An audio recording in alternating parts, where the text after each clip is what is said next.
برنامه نوبتی رادیو سیاحت رو که دایر به امکانیت‌های سیاحی شهر راغون در آن سخن می‌رود تقدیمتان می‌گردانیم. راغون با طبیعت زیبا، آب‌های صاف و چشمه‌های شفابخش، باغ‌های دارای میوه‌های شهداگین، گیاهای شفابخش، باد و هوای فورم بر رشد سیاحی کشور سازگار است. شهر 100 کیلومتر دورتر از پایتخت در بلندی 1420 متر از سطح بحر واقع گردیده است. برای سیاحان در شهر شرایط موافق فراهم آورده شده است. از جمله 2 مهمانخانه، 7 آسایشگاه، 4 طربخانه و 2 باغ فرهنگی و فراغتی به طلبات زمانی معاصر جوابگو برای سیاحان داخلی و خارجی خدمت می‌نمایند.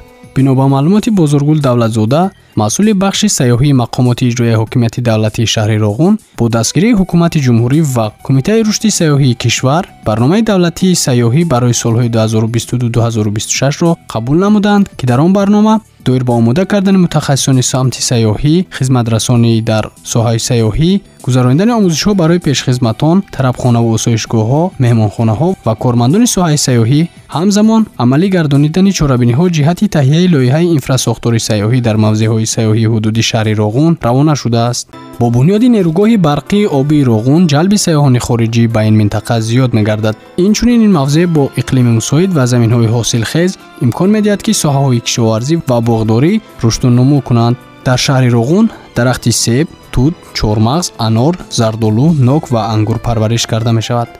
با مقصد رشد و معرفی امکانیت‌های سیاحی شهر، شرکت سیاحی نور 76 و 5 خط‌سیر نوی سیاحی خواجه جنید، یانخش، گل سرخ، لغور و مرغزار تأسیس یافتند.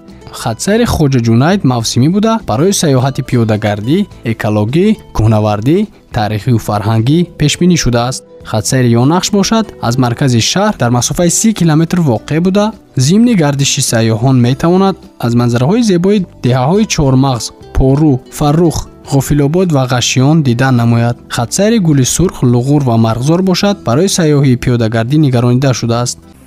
گفتم به مورد است که توجه سیاحان و مهمانان داخلی و خارجی پیش از همه انشاءات عظیم عصر یعنی نیروگاه برقی آبی راغون، شهرک آبی گرم و موضع مولا شیخ که دارای آب‌های گرم طبیعی شفابخش میباشند جلب میسازد. درمانگاه مذکور برای بیماری‌های بوغم درد، پوست و دیگر نمود بیماری‌ها خاصیت شفایی داشته جهت رشد سیاحی معالجوی در شهر زمینه مساعد فراهم می‌آورد.